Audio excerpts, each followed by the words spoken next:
see on Võnnu keskkool. Tule näitan teile näite ringi.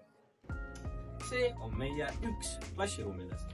Meil on korralikud puhtad, ilusad klassiruumid ja meil on suurepärased õpetajad ja hoolivad õpetajad. Ja siin saab ka õppida. Siin on kekasaali privaatsed vetsud. See on tüdrukute oma näiteks. Ja see on poiste oma. Ja samuti on meil koolipäeva lõpuni kasutades Võnnu keskkooli jõusaal, kus saab teha lamades surumist. Või jalapressi. Jälle teie seal.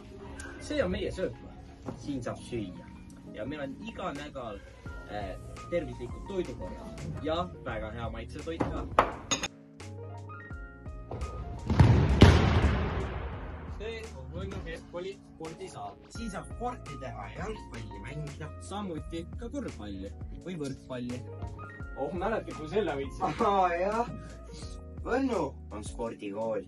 Meil on tahtjad sportlased, kes tahavad võita ja tahavad tuua Nagu siin näha on. Tahavad tuua meile karikaid. See on kapp. See on sinu isiklik ja privaatne kapp, mida keegi teine puutuda ei saa. Kui just säästada võtnud kapi ette. Mida sa jälitad? Aga see on poje.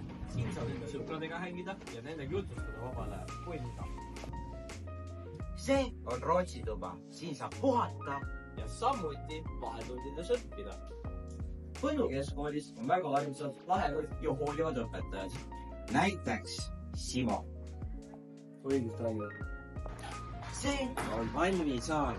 Siin saab mängida vabanajal pitsi ja samuti peetakse siin näiteks õpilaste tunnustamist kõnesid.